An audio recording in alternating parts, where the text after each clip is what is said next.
Welcome back to another hyper-autistic Dragon's Dogma 2 analysis. Lately, we've been blessed with hours of uncut Dragon's Dogma 2 gameplay, which means it's once again time to harness the powers of autism. Unfortunately, Capcom didn't let me play the game myself, which I'm not upset about in the slightest. I'll be dissecting some key footage and seeing what lies beneath the surface.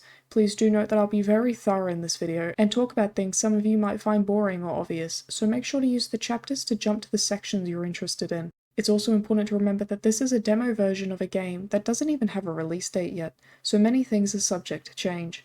First, I'll go over the changes to controls. The controls for Dragon's Dogma 2 are almost identical to the first game, so I'll only go over what's changed. R1 no longer brings up the other half of your skill bar and is instead dedicated to vocation action. For Fighter, this is Defend, Archer is Steady Shot, which is just an aim mode, and Thief is Swift Step, a unique dodge. L1 is the only button that brings up your skill bar. This means we can only equip 4 skills at a time instead of the usual 6. This is still an upgrade for Warrior, however. Stay winning, my Bonk brothers. The circle button, or B, is still assigned to Examine, but it also functions as the dash or sprint button. In the original game, circle/B was purely an interactive button. Clicking down L3 still serves as a sprint button like Dogma 1, so we've been given 2 for some reason. When approaching NPCs, Examine will change to a greeting, and you can hold down this button to talk to them.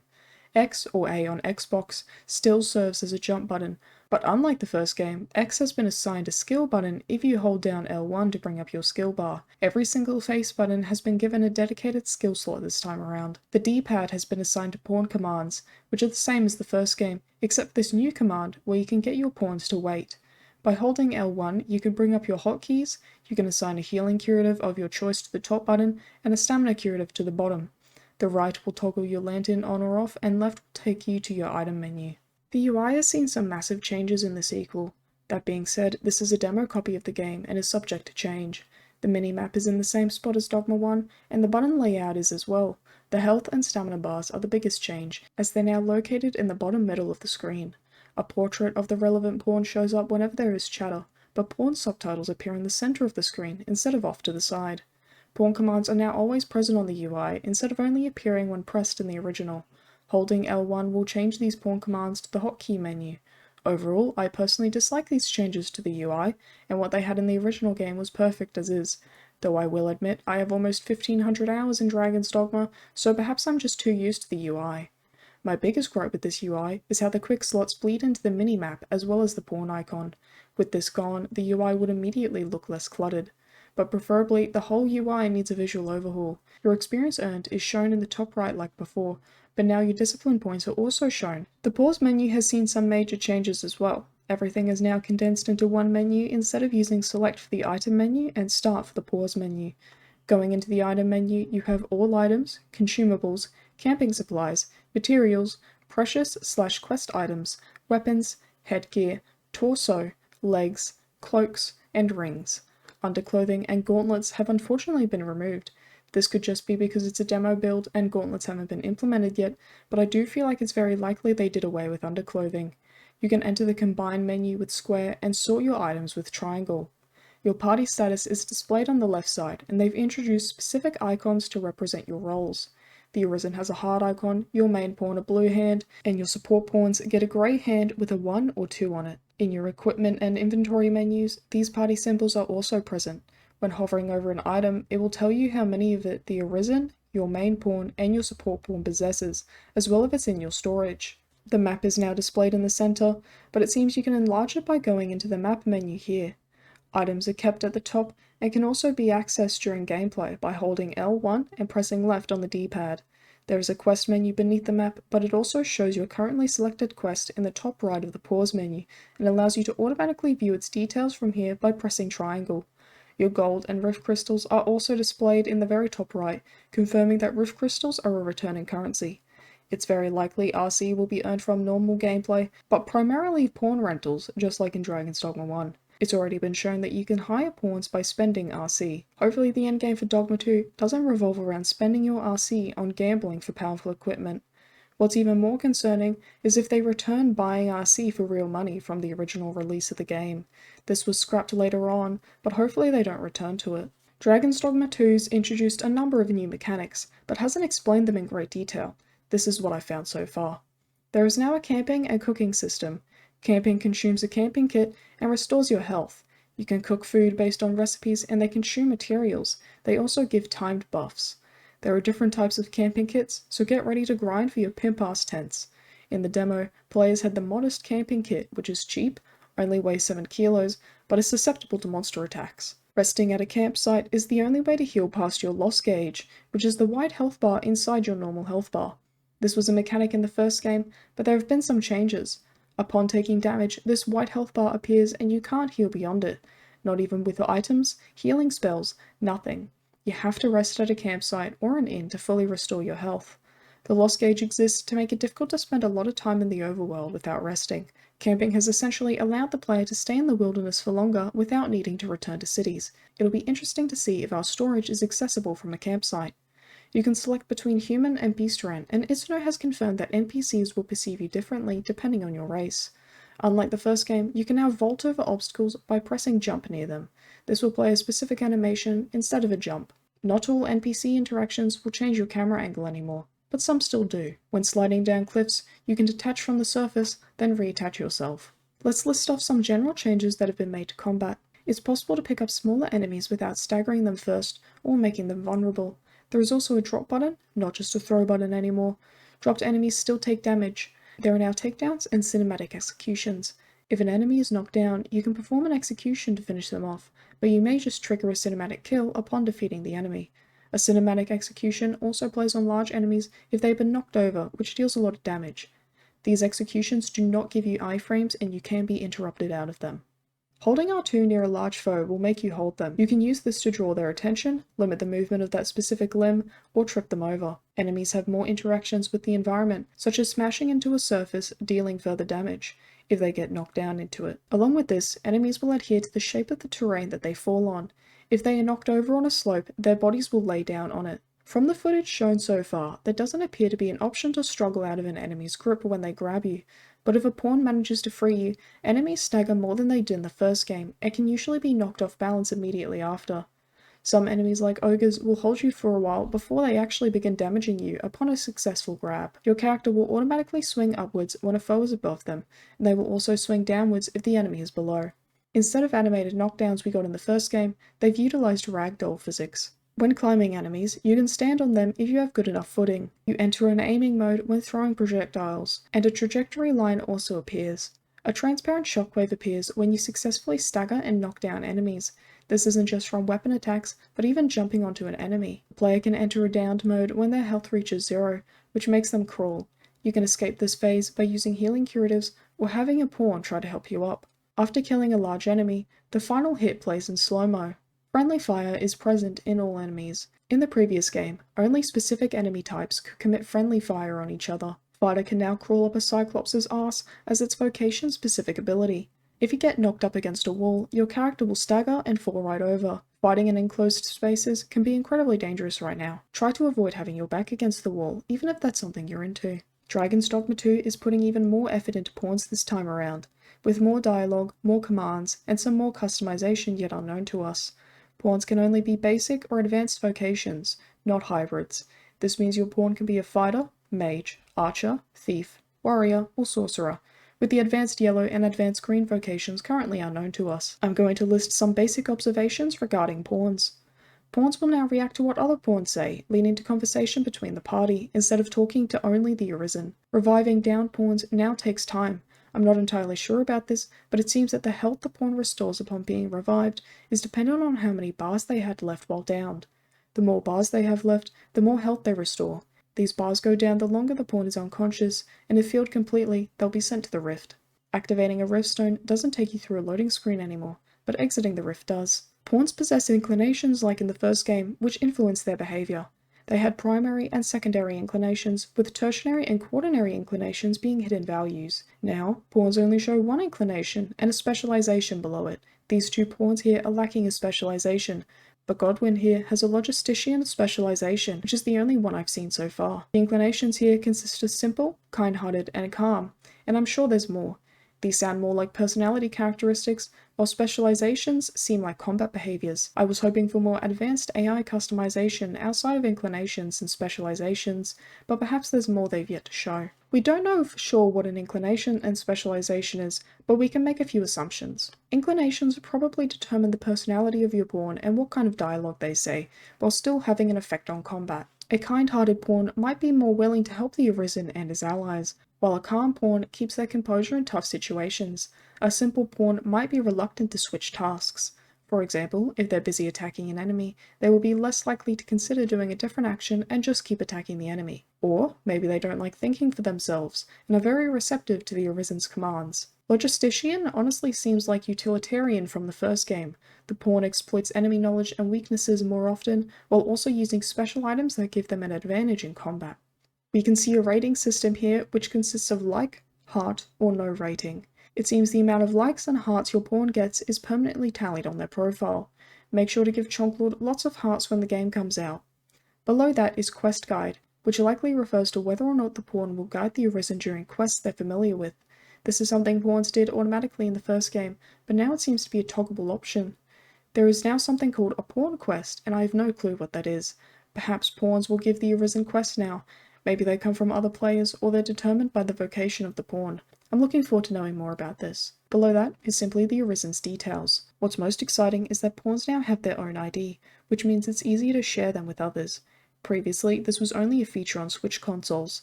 Make sure to use Chonklord's pawn ID when the game comes out, so you can hire him and make him the most hired pawn in Dragon's Dogma 2. When dismissing a pawn, you can give them a gift as per normal, though it appears you can still only trade one gift. This is also when you choose to give the pawn a like, a heart, or no rating at all. Adding a pawn to your favourites is an option now. Make sure to add Chonklord to your favourites when the game comes out, guys. Okay, I'll stop now. The monsters we've seen so far are wolves, harpies, goblins, hobgoblins, slimes, bandits, saurians, chimeras, griffins, medusa, sphinx, ogres, golems, cyclopes, the dragon, minotaurs, ghosts, and skeletons.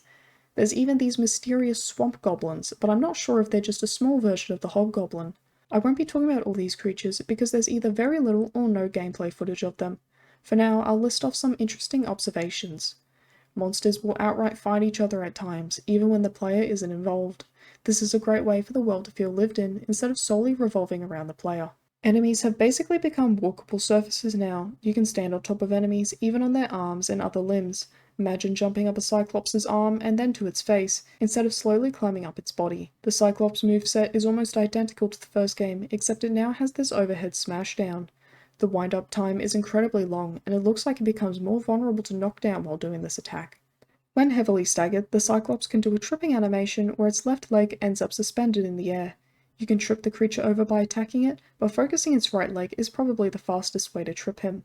When climbing the Cyclops, they may grab you, but will immediately throw you to the ground. If they grab you from the ground, they'll hold you for a moment, allowing your pawn's time to free you. When freed, the Cyclops takes high knockdown damage. The Griffin seems to be tankier in the demo than in the first game, which hopefully remains the case by the final release. The player is no longer forcefully dismounted when the Griffin begins flying away. If it starts escaping, you can climb onto it and it will fly you to its nest, where you can continue fighting it. Burning the Griffin's wings will ground it for a while, just like in the first game. Also, Griffins have hunting patterns just like in Dragon's Dogma 1, so you can predict where they'll land based on where an ox is or other prey. This means we can probably lure them down with such bait, just like in the first game. Saurians are also back, and their tails are noticeably harder to cut off this time. They also take extra care to defend their tails, using specific evasive maneuvers. I wasn't able to see any signs of ogres prioritizing female characters, but the audio and text was in Japanese. Regardless, the ogre still enjoyed wailing on the male fighter, so perhaps ogres no longer care about the gender of their prey. Or maybe they're just furries now. Like Cyclops, ogre's moveset seems to be very similar to the first game, but their grab animation is very different. They will hold you for a while, giving your pawns time to free you, but if they don't, it will hit you with the most shameful and embarrassing monster grab attack in the Dogma franchise. You know you fucked up if an enemy ends up doing this to you. There was also this super weird animation where the ogre travels several meters in a second to dropkick poor George. I don't think the dropkick is meant to travel that far, and it was probably a collision issue. The ogre also falls into the water right after, immediately finding out how George feels. Goblins are quick to group around players, leading to some potentially nasty stun-locking situations if you're not careful. Using your pawns to disperse aggro is useful, that way all the goblins won't focus on a single target and beat them to death. Goblins still seem like easy prey, but there are these strange green spear-wielding goblins that can stagger you easily and have higher defense. These look like a smaller version of the hobgoblin, so we'll have to see what they really are. Wolves still drag you across the map, by the way, so have fun with that. That'll be all for monsters for now. I want to go over stats and equipment. Equipment in Dragon's Dogma has been divided into 7 slots. Underclothing is not present in the demo, and neither are gauntlets for slot armor. In the first game, shields were located in the weapon slot, but now they've been given their own. Perhaps this means that more vocations than just fighter will be able to use a shield. I find it unlikely they'd create a whole slot for shield if only one vocation uses them. The stats from the first game are more or less present here, aside from some notable differences. Blunt damage has been renamed to strike strength. Knockdown and stagger power has been condensed into one stat simply called knockdown power. We can see here that even though the snag daggers don't have a magic element associated with them and are purely unenchanted physical daggers, they still have a tiny bit of magic damage. Perhaps this is going to be for the demo only, and is just so that the playtesters can have an easier time dealing with ghosts. So far, 8 vocations have been revealed: Fighter, Mage, Archer, Thief, Warrior, Sorcerer, Mystic Spearman, and Magick Archer. 5 out of 8 of these are returning vocations from the first game. Fighter has the most footage online so far. It can now use 3 weapons instead of 2, sword, shield, and mace. Fighter's core skills have also changed. Onslaught and Impale share the name of Fighter's basic attacks in DD1, but the animations are very different. Onslaught used to be a 3-hit light attack combo, but in Dogma 2 it's a 4-hit combo. Their combos also reset faster, allowing you to do more combos in faster succession. So far, Dire Onslaught from Dogma 1 has shown no signs of returning as of yet. Using Onslaught while climbing an enemy looks similar to the first game, but using Impale while climbing is completely different. Before, using heavy attacks while climbing would do a dismounting strike. Now, you thrust the sword into the enemy, doing decent knockdown damage. Also, Fighter now holds their sword while standing still, or walking, which looks amazing. I'm honestly obsessed with this. When I'm making fighter videos for DD2, expect a lot of cinematic shots of my character just standing there holding his sword. Fighter's vocation ability is Defend, which is just blocking. The block button was L1 in the first game, so it'll be difficult to get used to this change. Impale is a sharp thrust that has good stagger, similar to the original, but now Onslaught and Impale can be used to execute down enemies or do a cinematic kill. If you jump and use grapple on an enemy, you will tackle them to the ground. You can then attack the enemy while grappling them, which is a new feature. Before, we could only kick them away. Whether this is a red vocation specific core ability or not, I don't know. Either way, I'm absolutely obsessed with this WWE takedown. In Dogma 1, Fighter's shield could perform a hold normal block, which negated damage but drained your stamina depending on the power of the enemy's attack. If you blocked within 5 frames of an enemy attack hitting you, you would perform a perfect block, which didn't drain your stamina and dealt damage and stagger build-up. While the parry frame data is unknown to us currently, blocking and perfect blocking seems to function the same way in Dogma 2. The perfect block animation is noticeably different from the first game. We can also see that a normal block will still drain your stamina, and a perfect block doesn't. In the first Dragon's Dogma, the perfect block created a small flash and your character pushed the shield forward, as if pushing away the attack. Now they swipe their shield at the attack, very much so like Dark Souls. I don't like this at all, but Capcom won't give me a review copy of the game if I'm too mean, so I'll let it slide. There seems to be another version of Perfect Block which has a lesser flash effect. This might be a partial Perfect Block in which you blocked the attack somewhat in time with the parry window, but missed it by a little bit. Fighter's jump light attack is no longer an aerial downward arc. Instead, it resembles Mystic Knight's Sky Rapture from the first game, kicking off the ground and thrusting the sword through the air. Obviously, the magical effect isn't present, and the distance travelled is much shorter. Fighter's jump heavy attack is no longer an overhead slice down, but instead a downward thrust from the air.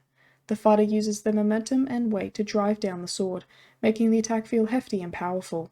At first, I was skeptical of this change, because the overhead slash was always useful for knocking down flying enemies, but since Fighter automatically aims his sword upwards if an enemy is above him now, this change doesn't harm the vocation as much. While we're on this topic, Fighter will also swing downwards against an enemy lower to the ground. While blocking, Fighter doesn't pull up a second set of skills unlike the first game. The only thing that changes is that there is a shield direction change command, which is pretty self-explanatory. In the first game, you couldn't change the direction of your shield unless you lowered it, turned, then raised it again. But now, you don't have to leave yourself vulnerable to change directions. That being said, unless there has been another unknown major gameplay change to Fighter, you shouldn't be holding block in the first place and should only tap it for timed perfect blocking. This is especially the case now that blocking doesn't bring up another set of skills. We have 4 confirmed name skills for Fighter: Blink Strike, Airward Slash, Compass Slash, and Shield Bash. Blink Strike has been brought over from the first game and acts basically the same. You dash forward and thrust with your sword. The main difference is that your character builds up speed over the course of the animation, unlike in Dogma 1, where you took off at max speed immediately. Airward Slash is a new skill, somewhat reminiscent of Fighter's original jump heavy attack. When using the skill, you leap into the air and slash downward, allowing you to more easily hit flying enemies. This can also be used to hit out of reach weak points on large enemies. Compass Slash is from the first game as well, but seems to function entirely differently. In Dogma 1, Compass Slash is a circular double slash that provides iframes and keeps you fixed in place. Now Compass Slash is a single spin slice that carries your momentum, letting you move forward. I don't know whether this skill still provides iframes or not. Finally, there's Shield Bash, which looks to be incredibly fun and highly exploitable. The fighter rushes forward with his shield and applies heavy stagger on enemies, even sending them flying. This was not a skill in the original game, and I'm looking forward to the utility this skill can provide. Next up is Shield Drum, which is a recurring skill from the first game. Aside from the sound effect and the animation being different, the most noticeable change about this skill is that you can move while using it, though your speed is impeded. Shield Drum's purpose is to draw aggro, and it appears to serve the exact same purpose as before. Pawns seem to have a habit of using this skill twice in a row, but perhaps this is a behaviour that can be modified. Springboard has also made a return, allowing the fighter to throw another character. It'll be interesting to see if they've implemented an aiming mode for this skill. In this clip, we see a fighter do what looks to be a forward roll followed by a slash in the opposite direction. The tracking and the way he almost floats over to the enemies reminds me of the Batman games. I had assumed that fighter had been given a dodge roll, but based on the uncut demo footage, this doesn't appear to be the case. Perhaps this is a skill that starts with a weird dodge animation, then follows into a slash.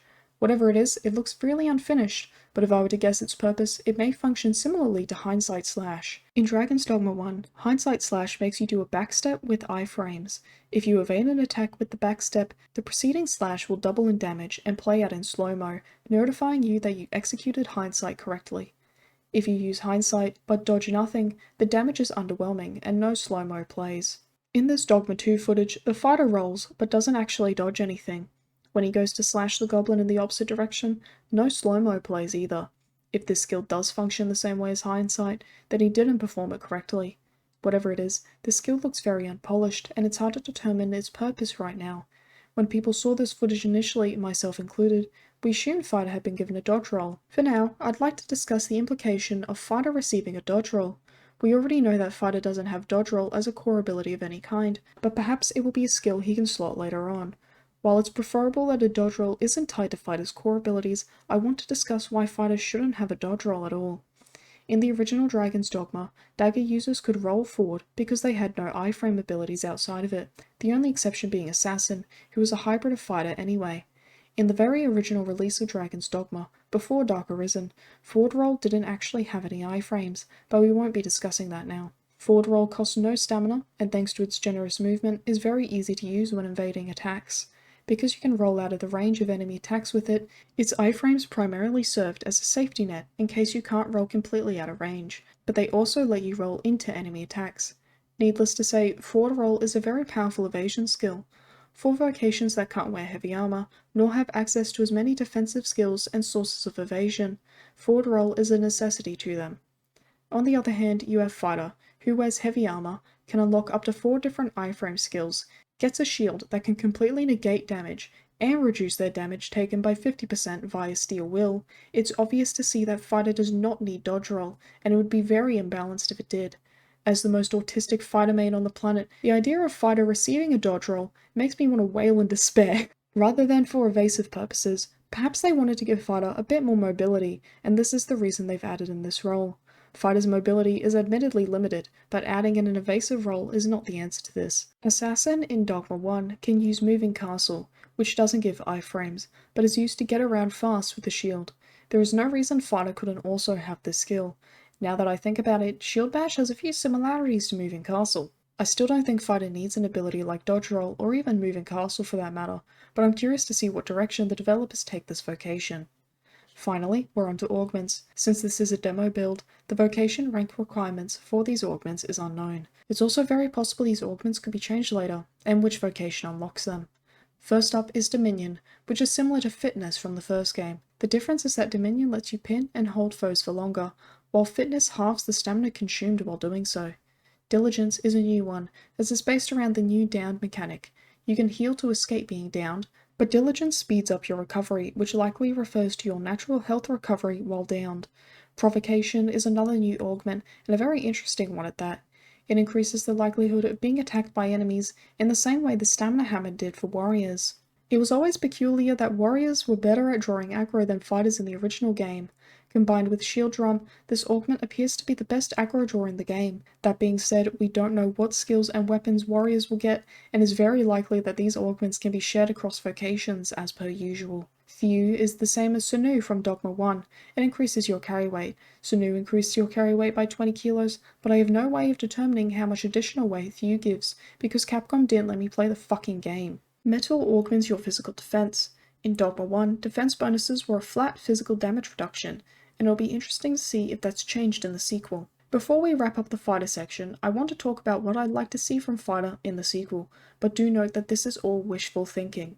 Hopefully Fighter still has a big slashy swordy attack that either deals high damage, high knockdown, provides lots of iframes, or all three. Dragon's Maw didn't have incredible DPS in the first game. DPS was more of Sheltered Fusilade's thing, but D-Maw did have incredibly high knockdown, and several seconds worth of iframes. Dragon's Maw was a fun and flashy skill that still wasn't too over the top for the most grounded vocation in the game. I can't wait to see Fighter's endgame skills and whether they'll keep their functionality. Sheltered Fusillade was Fighter's best DPS skill in the first game. Since you held up your shield during the attack, you could avoid damage, but you weren't capable of perfect blocking. This meant your stamina could be easily drained during the attack if you didn't position yourself well and the enemies were capable of attacking your shield. Sheltered Fusillade had a bit of a quirky animation, and I'd understand if the devs thought it didn't hold up visually with the rest of Fighter's kit. I'm still expecting there to be a skill where you hold up your shield while dealing damage, as that aligns perfectly with Fighter's playstyle and identity. But for the sake of visual appeal, they may slow down the thrust of Fusillade and just make each hit deal more damage. The last thing I want to talk about is Fighter's ability to now use maces. I'm hoping that swords and maces have at least different basic attack combos.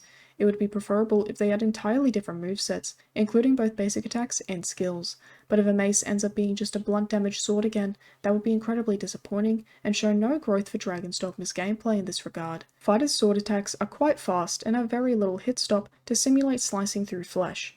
If maces were to have different animations, the swing speed should be slightly slower, with a greater emphasis on hit stop. They should also change the animations that are focused around thrusting to better suit maces.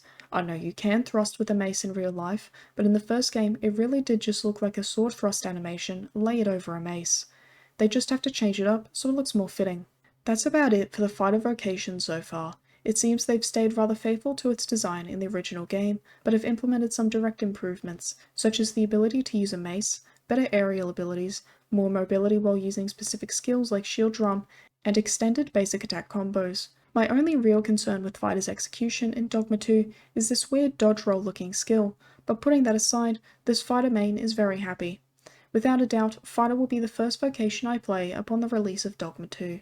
There is very limited major gameplay footage available as of now, but there's still some clips from the official showcases to look at, as well as skills and augments. Hey gamers, it's Editing Cringe. I did find Fighter's base stats upon leveling up. Now Fighter is above level 10, which does mean that its base stats may actually be different because everyone else leveled up below level 10, and there tends to be a difference with that in Dragon's Dogma. I don't know if that's carried over to the sequel, but anyway, we've got Fighter's base stats, and what the fuck? Like, he gains fucking 12 magic defense. I can kind of see the logic because heavy armor has really high physical defense, so then his base stats have high magic defense, that way he's just tanky with everything. I get that. Honestly, I just really hope that respecking is a thing. Like the first game, mages use staffs and have access to a basic attack very similar to the first game called Magic Bolt. They shoot out a white projectile, which isn't as concerning as it might sound. The skills for Mage currently consist of Palladium, which will block up to 3 attacks. The cluster also dissipates over time. It doesn't specify whether there's a damage cap for what the clusters can block, or if they will actually just nullify the damage of the next 3 attacks. Based on the wording, it appears to be the latter. They've also changed how releasing a charged spell works. Before, you would press the spell to start incanting it, and as long as you held L1 or R1, the spell would keep charging. To release the spell, you'd let go of R1 or L1. Casting a spell starts the same in Dogma 2, but now you have to press the spell button again to release it, instead of letting it go. Fire Boon is a returning spell from DD1 and functions basically the same.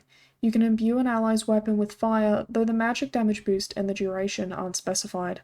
Like the original Dragon's Dogma, DD2 seems to love being vague and avoid giving specific numbers and values in its descriptions. From a visual standpoint, there is a lot more dynamism in weapon enchantments. The particle effects react differently depending on the type of hit being performed. For example, a single hit will generate a blast, while multi-hit attacks do many small effects, but the final strike will also be a blast. Most importantly, weapon enchantments no longer generate a small, slow homing projectile that must reach the target first to imbue their weapon. The enchantment will appear on the target immediately after the spell completes. Same as the first game, the spell will automatically target an ally, but you can press R3 to target yourself. Next is Flagration, which is completely new. You release a flamethrower-like attack straight ahead that can pass through multiple enemies. You can still move while it's active and rotate the camera with the right joystick. For some reason, the skill ignores defense, so perhaps that means Flagration is a physical damage attack. If so, that's really weird and reminds me of Immolation's weird strength scaling properties. If Flagration deals magic damage, then the flames ignoring defense is pointless. Some people in my Discord server discuss the possibility that the flames melt or lower defense. If so, this would be a great offensive support skill that can deal good magic damage and help your physical allies deal better damage.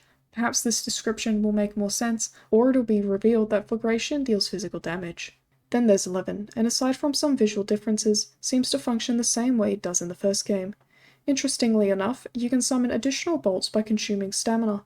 It doesn't specify the default amount of bolts the spell casts, the maximum amount of additional bolts, or even how to consume the stamina to create those additional bolts. It's likely referring to spending longer to cast the spell, which takes more time, consumes more stamina, and generates more lightning bolts. There's also a healing spell called Anodyne that Mage can use, but it's not in this screenshot of Mage's skills. This is because Anodyne has become a core skill, taking the heavy attack slot. One of Mage's core skills is Quick Spell, which increases the speed of your incantation at the cost of stamina. You hold R1 while using this, giving the impression that this is Mage's vocation action. We've seen footage of mages casting a light spell reminiscent of Magical Gleam, a skill exclusive to Magick Archer in the original game. One other thing I noticed about Mage is that Levitate is back. Mages can also use spells while levitating. So far, I can't see the practical use for it, but depending on what enemy attacks are revealed later, this could be useful. For example, if an enemy attacks the ground in a large area, the Mage could levitate to avoid the attack while charging a spell. This is all I've been able to dig up about Mage so far, as the gameplay footage for them is sadly limited. The augments for Mage consist of Exaltation, which increases their stamina recovery speed. This was an incredibly elusive mechanic in DD1, and depending on how much stamina recovery it gives, this augment could end up very useful as you level up and your stamina bar gets bigger. Apotropaism is a returning augment from the first game, but it only reduced the damage magic attacks did to you by a flat value. We'll have to see if they've changed this to make it more viable for endgame content. Beatitude is another returning augment, but now it works a bit differently. In DD2, Beatitude increases the amount of health recovered by curatives and curative magics, while in DD1 it just made your healing sigils last longer. It seems like DD2 has been combining augments from the previous games into one, to make each individual augment more powerful. You'll see what I mean as we discuss more of the augments. Intervention is also from the first game, but based off its description has been nerfed. Intervention has always had a misleading description, stating that it reduces the damage you take when inflicted with a magic debilitation, but it actually increases your ability to resist being debilitated at all. This was incredibly powerful until you got some of the best armor in the game. It seems in DD2, they've changed it so that debilitations don't last as long, which isn't anywhere near as useful as what it used to be. Intervention used to be very powerful, so perhaps this is for the best. Finally, there's Perpetuation, also from the first game, but it's gotten a buff. Perpetuation now extends how long your enchantments and invigorations last, instead of only the former. This also means that Mage will be getting some more invigoration spells, which is what direct, temporary stat buffs are called in DD. Before we wrap up Mage, screenshots of the stats it gains upon leveling up have been revealed. While we can't compare it to Sorcerer's level growths, Mage's magic attack is surprisingly high. Here are its stat growths in the first game. The strength, physical defense, health, and stamina gains per level are less in DD2 than DD1, but their magic and magic defense is much higher. Overall, this is quite a good change, but it'll be interesting to see what Sorcerer ends up getting. Mage gains 55 stats when leveling up below level 10 in Dragon's Dogma 1, while in DD2, Mage gains 56. We don't know if, like the first game, your stat growths will change depending on what level you are, or if they've decided to keep it the same for all 200 levels, assuming there are 200 levels, but there probably will be. So far, it seems like stats in DD2 will be of similar value to DD1, so we might be able to expect our endgame stats to be of similar value to what they tend to be in the original game. Again, stuff like this can very easily change. I'm hoping that Mage has a greater emphasis on support abilities outside of healing and defense. The stamina recovery on their healing spell is already quite appealing. Archer is the first vocation we'll talk about regarding Strider's recent self-divorce. For players of the original game, it's pretty telling that Strider was split into two different vocations, with Archer being the one to inherit its bow skills. That being said, my fellow autists and I have found some pretty interesting observations regarding bows as a weapon. In DD1, bows were divided into short bows, long bows, and magic bows. Currently, only the first two are relevant to us because it seems that Archer has inherited both. Strider was only capable of using short bows, while Ranger took the long bows, but it appears they've condensed them down into both being usable for Archer in DD2. Strangely enough, Archer's vocation description lists only bows as its usable weapon, instead of differentiating between short bows and long bows.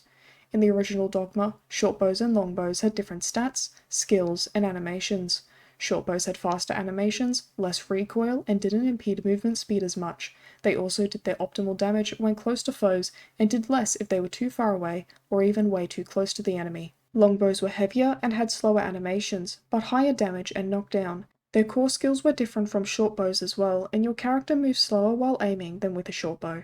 They also dealt their best damage when standing further away from targets, but it doesn't appear that Dogma 2 inherited those differences between longbows and shortbows. Aside from visuals, the weapons appear to act exactly the same, with the same basic attack animations, and, while I'm not entirely sure about this next point, the same skills as well. Archer's vocation ability is Steady Aim, which is activated by pressing R1 instead of L1 from the original game. I'm honestly thinking that I may have to swap these control bindings back around when Capcom finally lets me play this fucking game. In Dragon's Dogma 1, using your bow at all would take you into an aiming mode. By holding L1, you could aim your bow and letting go would cancel aiming. You could fire an arrow by holding L1 and pressing R2. The controls are completely different now. In Dogma 2, you activate aiming mode by pressing R1, but you can also hold. To shoot an arrow, you press R1, or if you are holding, you release R1 to fire. To cancel steady aim, you press L2. For original players, this might take getting some used to, but I can see this as being a more comfortable option in the long term, as you no longer need to hold L1. After pressing R1 to enter steady aim, you can press the face buttons as per normal to use your skills. Archer's core skills consist of a light attack called Loose, a heavy attack called Front Kick, Steady Shot that we talked about earlier, and Leaping Punt. Loose is borrowed from the first game, but doesn't work exactly the same way. When using Loose, it will auto-lock on for you unless you use Steady Shot, in which you can aim your shots like in the first game. Front Kick is a melee attack used to stagger enemies that are getting too close for comfort. Leaping Punt is brand new, however. You have to dash, jump, then press heavy attack to kick off an enemy, and launch yourself backwards. You can then shoot while in the middle of this animation too. This skill is a good way to quickly get some stagger in, then deal a bunch of damage to the enemy while gaining some distance at the same time. For Archer's skills, we have Dire Arrow, which seems to work the same way as it did in the first game, and was the skill given to Ranger specifically. You use the skill, then release it as soon as your character flashes to deal the highest damage with it. Because Archer can now shoot without having to enter aiming mode, or steady aim as it's called, entering steady aim first, then using the skill, deals more damage with it. Unlike the first game, you don't have a bar at the bottom of the skill telling you it's charging progress, so you just have to watch your character for when the flash appears. This is useful because it keeps your vision focused on the center of the screen and the ongoing action, rather than in the bottom corner watching a bar fill up. In the first game, charging Dire Arrow would root your character in place, and the same applies for DD2, but they've implemented a new animation where your character kneels while aiming. Also, when they're using Dire Arrow here on the slope, you can see that their knee actually goes up because they're on a slope. I thought that's sick. That's so sick. This makes it look like they're trying to steady their shot as much as possible, while also kneeling to better brace the recoil from firing. Barrage Shot seems like an alternative version of Fivefold Flurry. That skill was basically an essential part of the shortbow's kit, and it was hard to justify swapping it out for a different skill. Barrage Shot doesn't give off that impression. Fivefold was powerful because you would shoot 5 arrows at a time, essentially quintupling your bow DPS, but Barrage Shot just seems to shoot 2 arrows in rapid succession. This is already less than the base version of Fivefold, which was Threefold Flurry. It'll be interesting to see how many arrows Barrage Shot ends up firing as it's upgraded. Because Barrage Shot is rapid fire, compared to Fivefold's instantaneous damage, the DPS is distributed over a slower rate and it's very likely there'll be less arrows fired in general. I would view this skill as a potential nerf of Fivefold, but rather than changing the numbers, they changed its function. Of course, we could find out that there's a skill later on where you do shoot multiple arrows in a concentrated fashion, but it'll be interesting to see if they stick with 5 arrows in this case. Sweep Shot shoots 3 arrows in a line, making it basically identical to the skill Triad Shot in the original game. I have shockingly little to say about this skill. You just shoot 3 arrows in a horizontal line. Triad Shot had limited usage in the original game. Strider had access to better AoE via Hailstorm Volley, but focusing on single target damage to mow down enemies in quick succession is preferable to AoE for bow users a majority of the time anyway. Triad Shot upgrades into Pentad Shot, so it'll be interesting to see if Sweep Shot makes the same development. Pentad Shot wasn't particularly useful compared to the more powerful bow skills, but it was good in quickly knocking back multiple small foes. Regardless, I imagine the skill won't be all that useful outside of the very early game, and will be the first skill most players replace upon gaining more vocation levels. Onto augments, we have Avidity, which is immediately a really stupid augment to give Archer. It makes you clamber up cliffs, other surfaces, and climb enemies faster. When Archer uses a basic attack while climbing, they literally jump off the enemy, so they don't seem to be the type to utilize climbing really at all. Perhaps there will be a skill introduced later on for this, but I highly doubt it. Avidity would be excellent on Thief and potentially even Fighter. Again, this is a demo, so stuff like this can change very easily. It's also important to remember that swapping augments between other vocations is a core part of Dogma's character building, and I'm basically certain that this is going to remain in the sequel. In the original DD, the augment Dexterity could be unlocked by Strider and enabled you to climb up cliffs faster, but it served no other purpose outside of that. It didn't influence your climbing speed on enemies, so Avidity is basically an outright improvement over Dexterity. Ambuscade is identical to the augment Preemption, increases damage dealt to foes not in their battle stance, is Dragon's Dogma's equivalent of a sneak attack multiplier. If an enemy doesn't detect you, you do bonus damage to them. This effect was not exclusive to Preemption alone in the original game, and any attack you did, whether it be with a weapon, skill, throwing item, would do double damage and act as a sneak attack, regardless if you had the augment equipped or not. So what does Preemption do? Nothing. It doesn't work. This augment is entirely non-functional. Ambuscade's wording is almost identical to Preemption, but we'll have to see if out-of-battle stance multipliers still exist like default in the sequel, or if you have to equip Ambuscade to receive this bonus at all. If sneak attack damage is default like before, then Ambuscade may increase that damage even further, which would be desirable. We can only hope that this augment actually works now when Preemption didn't. Lethality sounds very appealing from its description alone, increases damage dealt when striking a target's vitals. This wasn't an augment in the first game at all, and I can't wait to see how it actually works. Lethality has the potential to be incredibly powerful on literally every vocation because it just gives you a damage boost when attacking a weak point. It doesn't specify if it's a strength boost or magic boost, and damage is typically used to describe both. Imagine this on a hybrid vocation, holy shit. Enemies typically have multiple weak points, like chimeras, in which the lion head and the goat head are both weak points. Attacking either one of these will result in a damage boost thanks to lethality.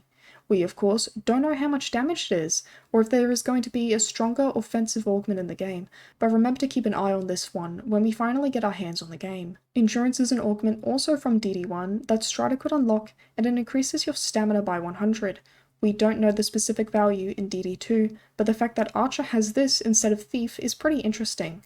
Seeing as how Archer is borrowing mechanics and skills from both Strider and Ranger, perhaps it having a stamina boost augment means that Archer may also inherit Ranger's stamina to damage skills. Ranger could use the skill Great Gamble, which depleted all of its stamina, but turned that into damage. The more stamina, the more damage. Perhaps Archer will inherit something like this and potentially have it expanded upon. Finally, there's Radiance, which makes your lantern consume less oil and illuminate a wider area. This was a ranger augment in the first game, but the difference being that you now consume less oil as well in the sequel, instead of it just increasing its illumination. That's cool, I guess. We also know Archer's stat growths kind of, but they're very weird. I don't see why gaining an additional 5 magic and only 2 strength is going to help archers very much. This feels more like Magick Archer scaling. The stamina stat growths are also not as high as I would have expected, being only 1 point higher than Mage. Hopefully there's some sort of reason for Archer to gain these stats, or they fix them later on. Overall, Archer seems pretty interesting. I don't care much for playing it myself, but it's the vocation I want my pawn to be. With Pawn's godly auto-aim, I want Chonklord to shoot down enemies for me, so I can go fighter on them, just like how we roll in Dragon's Dogma 1. The auto-aim on basic attacks has me uninterested in playing that much Archer myself, but perhaps it'll be more fun when I get my hands on it, and Capcom actually lets me play this fucking game already. Thief is the other half of Strider's self-divorce, and sticking true to its name, steals from Assassin as well. Their basic attack Carve is a 6-hit combo with basically no downtime between finishing and starting back up again, letting you quickly chain the attacks forever. Using dash, then pressing light attack will let you strike the enemy with both daggers, while using your momentum to carry you forward. In Thief's core skills, we can see Scarlet Kisses. It's triggered by tapping Carve repeatedly, so they've essentially turned it into Thief's basic attack. Scarlet Kisses was in the original game, but as a skill. Thing is, that skill was basically essential to a dagger user's kit, so it was a good move to make it a core skill this time around, instead of wasting a skill slot over it. Climbing is now viable without having to occupy a skill slot. Using Carve in midair makes you do a sideways cartwheel, which doesn't do an awful lot of damage or knockdown build-up. Thief's heavy attack is called Twin Fangs. You do 2 thrusting attacks with your daggers, but they can be chained quickly together with further inputs. This is good for staggering smaller enemies. Twin Fangs, while climbing, is a slower stabbing motion that applies high knockdown build-up. When using Twin Fangs in the air, your character does a downward plunge with both daggers, basically identical to the first game. Swift Step is Thief's vocation ability. It's a quick sidestep that covers a lot of distance and provides iframes. Your stamina isn't depleted when using this skill, but its recovery pauses during the animation and only resumes after the skill's done. Footpad is Thief's final core skill, but I haven't found any gameplay footage or a description of it. If I were to guess what it was, I'd say it works the same as Archer's leaping punt, which is dash, jump, then heavy attack to kick off an enemy. Strider in the first game had a skill called Leaping Stone, which let him jump off living creatures and interactable objects. It wouldn't surprise me if they gave Thief this skill in the form of a core skill. Onto skills, we have Biting Wind, which seems to function identically to the first game. You can do multiple inputs to chain biting winds together to cover distance and do consistent damage. Helm Splitter is also from the first game, but they've made some interesting changes to it. Helm Splitter has an awful lot of airtime, which makes it good against tall enemies and for hitting flying enemies out of the sky. It seems that Helm Splitter has developed a greater focus on dealing with flying enemies, because using it on ground foes isn't worthwhile. You spend 90% of your time in the air, and only the final few spins actually hit enemies. You're better off just basic attacking. This is very different from the first game, where you could just Brain Splitter through all encounters. Small enemies, Brain Splitter. Big enemies, Brain Splitter. Ghosts, equip magic daggers, and Brain Splitter. I reckon with the height this skill gets, you could reach some really high up places easily, as the description states that you can employ it in midair.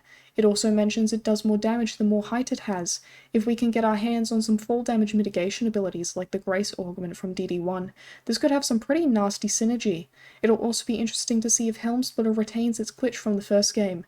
If you performed Helm Splitter near a ledge and fell down, you wouldn't take any damage, but if you jumped and used Helm Splitter, you would take full damage. Next is Powder Charge, which Thief has stolen from Assassin. Even so, it's had quite a few changes to its functionality. Assassin's Powder Charge in the first game let him plant an explosive on the ground. He could then walk around and this would create a fuse trail. Upon activating the skill again, the fuse would follow the trail the assassin walked and then blow up the explosive. Powder Charge in DD2, however, works differently. You can place an explosive on the ground, then detonate it at any time by pressing the skill again. There is no longer a fuse trail, so the explosion is instant. A new feature has been added where if you're pinning down a foe or climbing them, you can use the skill to stick an explosive directly to them. I can already see the crazy shit you could do with this. Imagine sticking an explosive to a Cyclops' right leg. That way when it starts tripping over, you can immediately detonate the explosive to knock him straight down. Or you stick it to a griffin, and when it starts flying away, you detonate it to ground him and set his wings on fire. Enkindled Blades is a brand new skill and is the first instance of a non-magic vocation being able to self-enchant their weapons. As the name suggests, you can use the skill to immediately enchant your daggers with fire.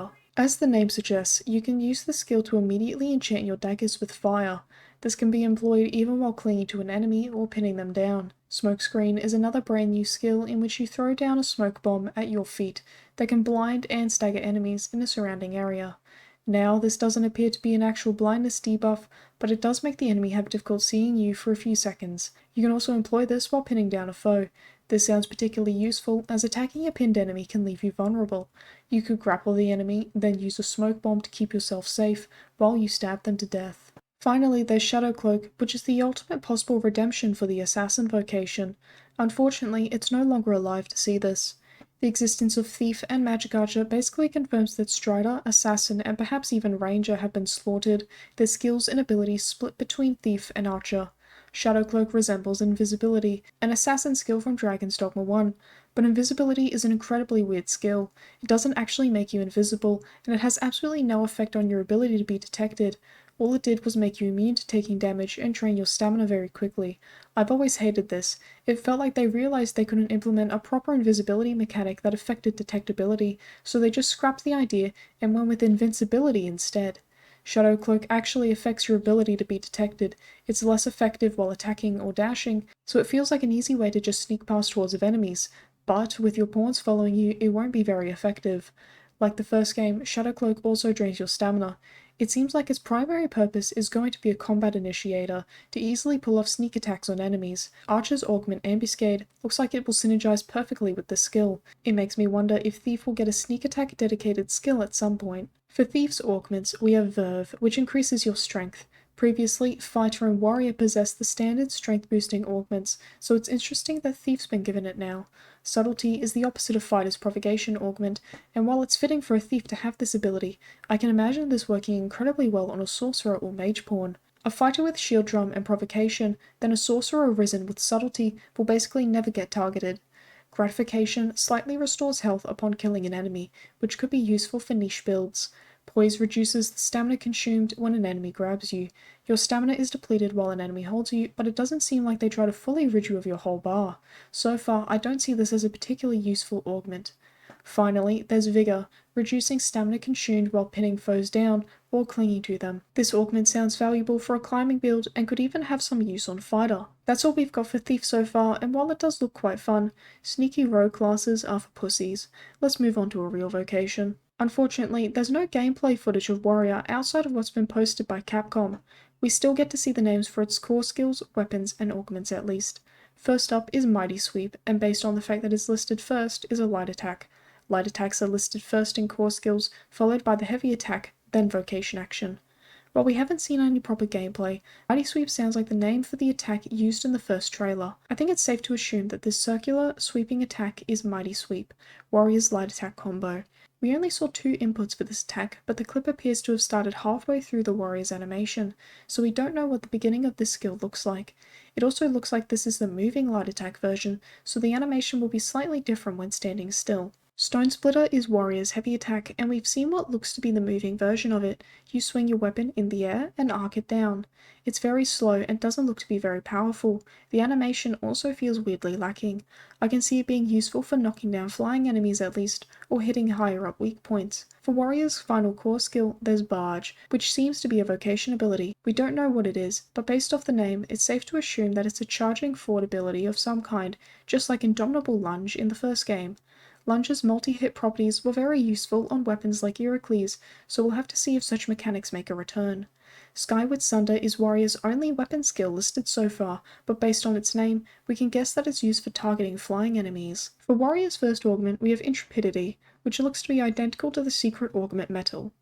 Metal makes it so that you have more white health remaining when you take damage. White health in the original game is the amount of health that can be restored from skills like Anodyne.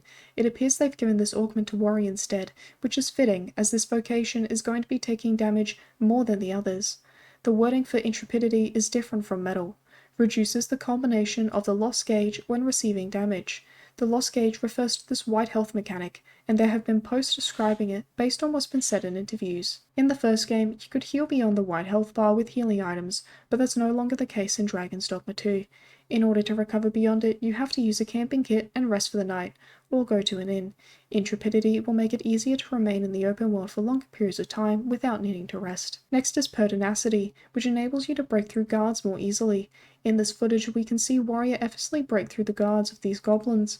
I'm interested in seeing how useful this augment ends up being. Dominance is the same as the augment Impact from Dragon's Dogma 1. It simply improves your knockdown power. Now that Stagger and Knockdown have been condensed into one stat, this augment should actually be more powerful now, compared to where it only improves your knockdown and not your Stagger in the first game. Vitality increases your maximum health, which is an augment that once existed on Fighter in the original game, but its name was Vigilance instead. Finally, there's Impact, which improves your ability to push and pull targets while grabbing hold of them. Improves is a rather vague descriptor, but I imagine tripping over enemies is going to be much easier. I'd also like to say that they should swap the names of Dominance and Impact. Make the knockdown boosting augment match with its name from the original game. It doesn't make much sense for a skill that makes you better at tripping over targets to be called Impact anyway. An augment that makes you better at hitting things so impactfully that they fall over should be called Impact. Dominance is a perfectly fitting name for improving our ability to push and pull, as it's related to asserting physical control over the enemy. The last vocation in the demo was Sorcerer, which we also have very little gameplay footage for. Its core skills consisted of Magic Bolt for its light attack, which is identical to Mage. Galvanize is Sorcerer's heavy attack, which we've seen no gameplay of so far. The word galvanize means to urge someone into taking action. This would be fitting for spurring your pawns to be more aggressive, but I highly doubt this would be a heavy attack. That just seems incredibly weird. The icon for this skill reminds me of Magic Billow, which is a core skill from Dragon's Dogma 1, where you hold down heavy attack to summon multiple magic orbs around the player. These magic orbs, being summoned and homing towards the enemy, could be interpreted as galvanize, since you're calling them to attack for you. The other definition of galvanize is to coat iron or steel in a protective layer of zinc. Perhaps this means that Sorcerer can use heavy attack to generate a protective shield surrounding their body. This could also be Sorcerer's version of Quick Spell, which Mage has, but Mage's Quick Spell is slotted on R1. Sorcerer's vocation ability hasn't been revealed yet, unless it's actually Galvanize, and something else that hasn't been revealed yet is the heavy attack. For weapon skills, we have Flagration, which Mage also has access to, and we discussed it earlier. We've seen from footage that Sorcerer can use an ice attack that trails forward before bursting into an array of spikes. This might be a low-tier version of Gissel that becomes larger and more powerful as it is upgraded. We've also seen Sorcerer cast Bowl-Eyed. Onto augments we have Sagacity, which increases your magic damage. Based on the wording, this is the same as the augment Attunement from the previous game. Attunement augments your magic, while Acuity greatly augments your magic. We'll have to see if an Acuity equivalent appears later on. Asperity looks to be a combination of Morbidity and Magnitude from the first game. Both of these augments had misleading descriptions, but the definition for Asperity seems to line up with the actual purpose those augments provided. Seeing as how this affects all attacks that inflict debilitations, this augment would be essential on a debuff-focused build. We know that weapons can have debilitating status effects, so it's only a matter of time until we see what those are.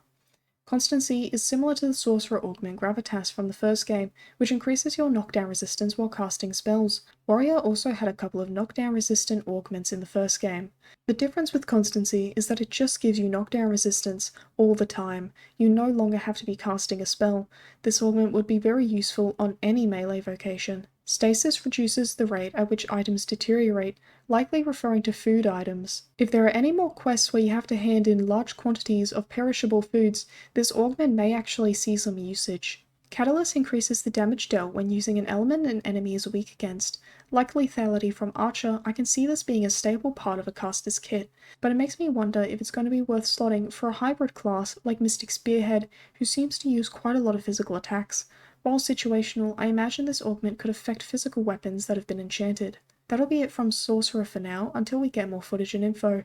Let's move on to Mystic Spearhead, who we have seen even less info for. We have no skill or augment descriptions for Mystic Spearhead, only its vocation icon and very limited gameplay videos. MS is a blue-red hybrid vocation, a magic user and a melee combatant. Pawns are unable to become Mystic Spearmen. Their weapon is called a Duo Spear, and their playstyle is reminiscent of Spirit Lancer from Dragon's Dogma Online. They also have an ability where they can spin the spear around their body while slowly moving around. Since the spear alternates between left and right side, you'll have to be careful that an enemy doesn't attack you while your spear is twirling on the opposite side. They can also do a slash down after the twirling ends, and it seems very input friendly in that you can quickly change directions for the final slice down. Mystic Spearhand has a teleport ability, which I'm guessing is its vocation action. It seems to latch onto a target and teleport to it, even allowing you to directly teleport on top of enemies. Thief is very frustrated that this hybrid schmuck can climb enemies faster than it, despite Thief being in the climbing vocation. Perhaps there's a vertical limit with this spell, and because chimeras are low to the ground, it's easy to teleport on top of them. MS can stand on top of enemies and use its basic attacks. These have contextual animation and will target downwards or upwards depending on the placement of the enemy. The narrator says that MS can block an enemy's movement with magic, perhaps implying that they can impede an enemy's movement speed, freeze them, or simply have access to counters of some kind. Considering that MS has very likely killed off and replaced Mystic Knight, counters are to be expected. The most interesting skill MS has is the ability to levitate multiple objects and throw them. The narrator specifies items, but in the video they levitate a dead wolf. My immediate thought was using this spell to levitate multiple explosive barrels and throw them at the enemy. Unfortunately, explosive barrels cannot be added to your inventory because Larian didn't make this game, but in specific encounters, you could potentially spend some time gathering explosive barrels from different locations, then throwing them all at the enemy. We don't know what other interesting environmental objects will be added either. The damage of the throw likely correlates to the weight value of the entity, so a heavier item or creature will deal more damage. That being said, I can't imagine MS being able to lift anything heavier than a medium-sized enemy. While this levitate ability sounds very fun and cool, it seems very situational. If you're fighting only one boss enemy in a room with no environmental objects, levitate essentially becomes useless. Perhaps they'll take this into consideration and add plenty of environmental objects for us to throw around. So far, MS looks very cool, and I don't mind sacrificing Mystic Knight to be able to play it. Magic is still for nerds, however. Finally, there's Magick Archer, who's going through a difficult time right now. His daggers left and took the spells with it. It seems that Capcom only wants one weapon for each vocation, with the only exception so far being Fighter, which gets 3. Magick Archer is the blue-yellow hybrid vocation, and pawns are unable to become one. What does Magick Archer losing its daggers mean for the vocation? Skills like Immolation aren't going to be practical anymore, and MA's role as a climber will be greatly limited, if it's to be something they should consider doing at all. Magick Archer was unique in that it had instant cast spells in the form of Sunburst for its daggers in the original game. This skill could achieve great heights, but it seems like the nimble, acrobatic nature of MA isn't part of its kit anymore. MA has started properly taking a back seat, and it looks like its spellbow has gotten crazier to compensate for its dagger loss. Let's look at the skills we've seen so far one by one. The first spellbow we've seen looks like Ricochet Hunter at first glance, but actually summons 7 lightning orbs, followed by an 8th coming directly from the bow, which the other orbs begin following after. This feels like a lightning-flavoured 9-volt bolt from the original game, especially since the bolts seem to focus in on one spot. 9-volt was a staple part of MA's kit, so we'll have to see how useful this skill ends up being. We then see Magick Archer use a skill that looks almost identical to Hunter Bolt. This skill locks onto any viable hitbox within his reticle, up to a specific limit. From the looks of this footage, it seems it can lock onto 5 different targets at its current level. This skill even looks to be of the holy element, just like the first game. The most noticeable difference is that the animation is different. In the first game, your character would shoot into the sky and the bolts would rain down, but now you just shoot them straight in front of you. I found that Hunter Bolt was outclassed by MA's more powerful bow spells, except against very specific enemies. Perhaps the sequel's take on Hunter's Bolt will give it a bit more love. A brand new skill MA's been given is the ability to heal allies. This pawn was knocked unconscious, but MA could shoot a healing bolt to resurrect their pawn from a distance. Depending on how long it takes to charge and how much health it heals, this spell could be more powerful than just reviving a down pawn normally. Next up, they can shoot what looks to be a holy attack that sends out trails of light that encompasses a large area. According to the narration, this attack cuts your maximum health, meaning you can't just out-heal the damage.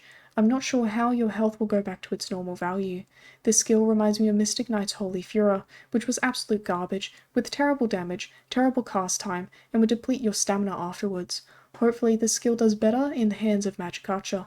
Finally, Magick Archer has what looks to be a ray of lightning, followed by Ricochet Hunter from the first game. Apparently, having bolts of lightning bounce around the room is too boring, so they let you spray Zeus piss all over the enemies first.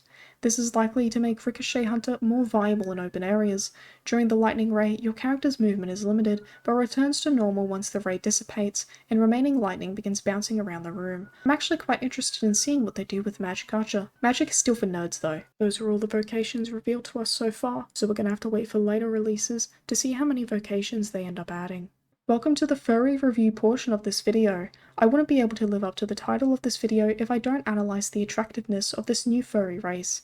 The Beastren were a scrapped concept from the first game that they finally managed to implement this time around. Just like the concept art, they've stuck with a race of lion people, and while I personally prefer buff wolfmen, these lion people have grown on me. Unlike most furries, the ears are located on the sides of their heads like humans.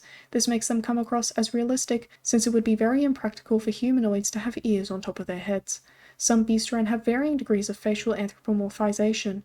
The males typically have narrow, dull eyes, which makes them hard to read as they genuinely just look like animal faces, but some of the females have wider, brighter eyes that more easily convey emotion. Unfortunately, I've yet to see a Beastren with no shirt on, so I can't see how fluffy their bodies are, which is something I plan to rectify once Capcom finally gives me my free copy of this game, which they're definitely going to do. Lions are definitely the best type of feline furry, and they're better than tiger furries. If you disagree with me, you're wrong. If wolves are the best type of canine furry, then lions are their feline equivalent. Thank you for listening to my furry review. It's time to wrap up this beast of a video. The fact that Dogma 2 doesn't even have a release date yet makes everything we've seen here look even more promising. This game already looks incredible, but it definitely needs some touch-ups. Let's hope the devs give themselves all the time they need to make the best action RPG to ever exist, which this is already shaping up to be. Also, Capcom, don't be shy